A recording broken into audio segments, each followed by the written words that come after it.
काल के आगे से आज जिसे हम बहुमूल्य संस्कृति मान रहे हैं वह क्या ऐसी ही बनी रहेगी। तो लेखक कह रहा है कि जिस संस्कृति को हम बहुत कीमती मान रहे हैं क्या भविष्य में इसी प्रकार से बनी रहेगी। सम्राटों सामंतों ने जिस आचार निष्ठा को इतना मोहक और मादक रूप दिया था वह लुप्त हो गई।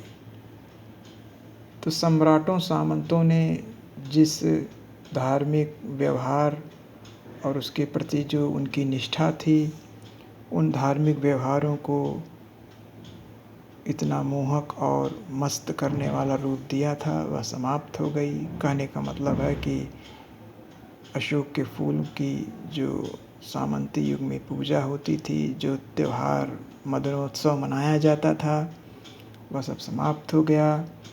धर्माचार्यों ने जिस ज्ञान और वैराग्य को इतना महार्घ समझा था वह लुप्त हो गया। धार्मिक आचार्यों ने जिस ज्ञान और वैराग्य को इतना कीमती, महार्घ मतलब कीमती समझा था, वह भी समाप्त हो गया। कहने का मतलब है स्वामी महावीर और महात्मा बुद्ध ने ज्ञान और वैराग्य को बहुत अधिक मूल्यवान समझा और माना कि वैराग्य से और ज्ञान से मुक्ति मिलती है, मोक्ष मिलता है। वह सब समाप्त हो गया।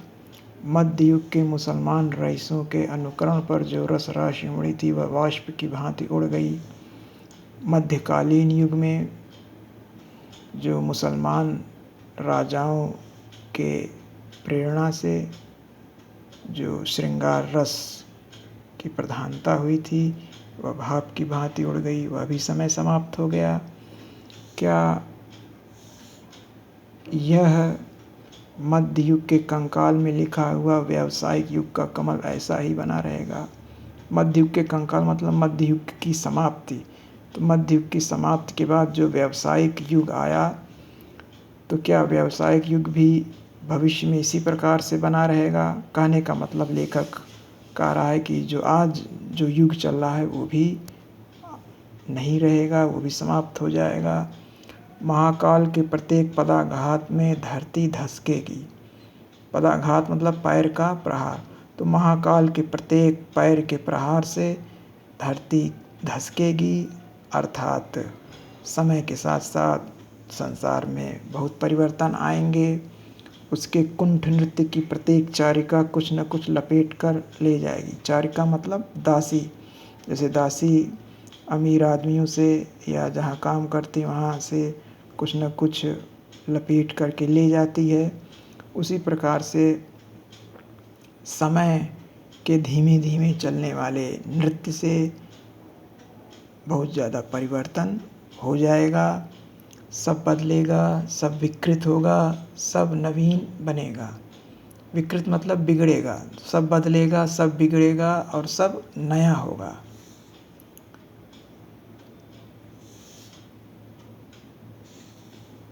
भगवान बुद्ध ने मार विजय के बाद वैरागियों की पलटन खड़ी की थी। मार मतलब कामदेव। तो भगवान बुद्ध ने कामदेव पर विजय प्राप्त की थी और अपना एक धर्म चलाया था। एक वैरागियों का समूह इकट्ठा किया था, क्योंकि बौद्ध धर्म में वैराग्य को बहुत ज़्यादा महत्व दिया जाता है। असल में मार मदन का भी नामांतर है। नामांतर मतलब दूसरा नाम। तो जो मार है, मार का मतलब कामदेव, वो मदन का भी दूसरा नाम है, मदन का ही दूसरा नाम है। कहने का मतलब है दोनों का अर्थ कामदेव ही होता है। कैसा मधुर और मोहक साहित्य उन्होंने दिया। तो बौद्ध युग में बहुत अच्छे साहित्य की रचना हुई, पर ना जाने कब यक्षों के वज्रपाणि नामक देवता इस वैराग्य प्रवण धर्म में घुसे और बोधिसत्वों के शिरोमणि बन गए। वज्रपाणि मतलब हाथों में वज्र धारण करने वाले।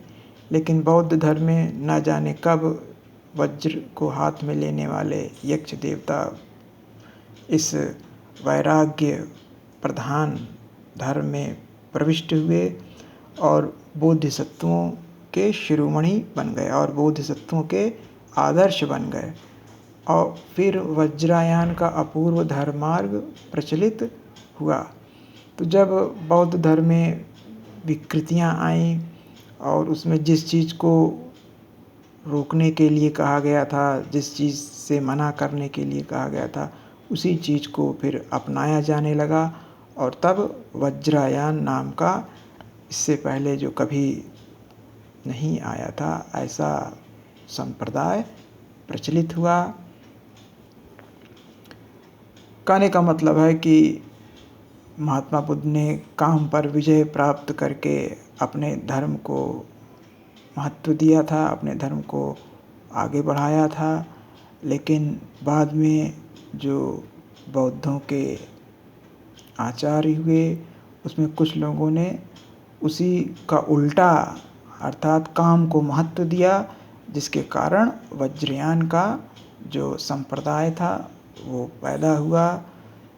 त्रिरत्नों में मदन देवता ने आसन पाया। तो बौद्ध धर्म के 3 रत्न हैं, शील, समाधि और प्रज्ञा। तो इन शील, समाधि, प्रज्ञा ये सब वैराग्य प्रधान है। तो उसमें काम देवता ने अपना आसन पा लिया। वह एक अजीब आंधी थी। इसमें बौद्ध बह गए, शैव बह गए, शाक्त बह गए।